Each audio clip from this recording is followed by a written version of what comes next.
दीदी? हाँ जी जी सन्नो। देखो ये काम पता कैसा है सन्नो दीदी, आपने ब्यूटी पार्लर का काम सीखा और आपने ब्यूटी पार्लर का काम सीखने के बाद आपने एक दुकान खोल ली। किसने? सन्नो ने। ये खोल लिया जी पार्लर। एग्जाम्पल ये खोल लिया इन्होंने पार्लर। अब इसके बाद इनका पार्लर ठीक ठाक चलने लगा। इनकी कमाई होने लगी डेली की 300 रुपए। अब उसके बाद भाई गांव तो वही था, सब कुछ वही था।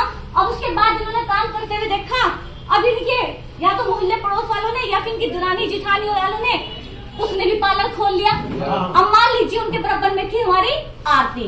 अब आरती के भी दिमाग में आई, सन्नो दीदी के पास 6 महीने गई और फिर 6 महीने बाद उसने भी पार्लर खोल लिया और ये हो गया आरती का। किसका जी? आरती का। अब आधी कमाई यहाँ हो गई, आधी यहाँ हो गई, तो कितने हो गए? अब 150 हो गए।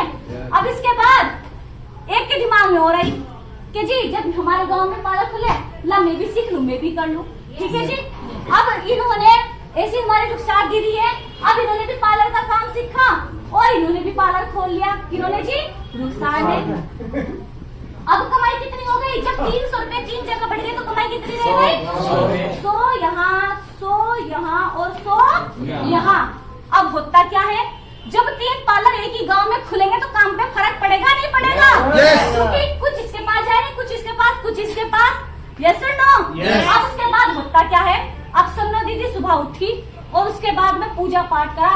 हे भगवान, हे भगवान, हे वाहिगुरु, एक काम कर, तू आरती की भी दुकान बंद करवा और तू रुखसार की भी दुकान बंद करवा। मैं तुझे 100 रुपए का प्रसाद चढ़ूंगी। ठीक है जी? क्योंकि भाई जब से ही आई मेरा सारा काम खराब हो गया। है नहीं ये सारे काम ऐसे ही। अब भाई आरती भी बड़ी चालाक थी, अब ये भी उठी, हे भगवान, हे वाहिगुरु, तू एक काम कर, तू सन्नो की भी दुकान बंद करवा, तू रुखसार की भी दुकान बंद करवा। वो 100 रुपए का प्रसाद के लिए मैं तुझे 200 रुपए का चढ़ूंगी। हो गया। अब उसके बाद में रुखसार भी कुछ कम नहीं थी। अब यो भी सुबह उठे, नमाज पढ़े फजर की, उसके बाद दुआ करे, हे लमिया तू एक काम कर, तू सन्नो की भी दुकान बंद करवा, तू आरती की दुकान बंद करवा, मैं 300 रुपए का तुझे बच्ची का प्रसाद दूंगी। है यानी क्या हो रहा है, सब एक दूसरे से कंपटीशन में है कि हमारा बढ़िया चल जा, हमारा बढ़िया चल जा, हमारा बढ़िया चल जा। एक यही काम नहीं, हमारे सारे काम ऐसे ही है। अगर 2 सगे भाई है और एक की खेती अच्छी आ जाए तो दूसरे से बर्दाश्त नहीं है। हमारे घर के भी सारे काम ऐसे। यस और नो? अब बता दो डीटीएम कैसा है? बता दो। अब सन्नो दीदी ने ज्वाइन किया डीटीएम। क्या किया जी? डीटीएम। और उसके बाद में सन्नो दीदी ने आरती को ज्वाइन करवा दिया और उसके बाद में एक रुखसार को ज्वाइन करा दिया। अब उसके बाद फिर सुबह दीदी उठी, सन्नो दीदी, हे भगवान तू एक काम कर, तू मेरा काम चला या मत चला, लेकिन आरती का और रुखसार का काम चला दे, मेरा तो अपने यह है डीटीएम की पावर।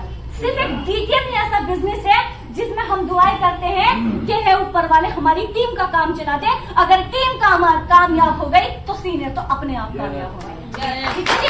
तो मैं आपका मोस्ट वेलकम करती हूँ डीटीएम के अंदर, इस कॉन्सेप्ट के अंदर।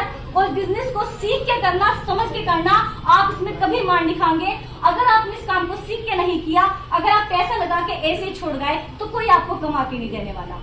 यस और नो? एक छोटी सी बात सोचिए, अगर आपने 1 बीघा का खेत बो दिया और उसे 6 महीने जाके नहीं देखोगे तो क्या फसल अच्छी आएगी? नहीं अच्छी आएगी ना।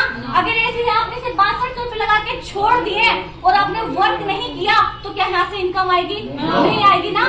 जैसे हम अपने सारे काम की देख रेख करते हैं, ऐसे ही आपको डीटीएम की भी देख रेख करनी है और लगातार सीखना है, तो आप यहाँ से कामयाब पक्का होंगे। Thank you.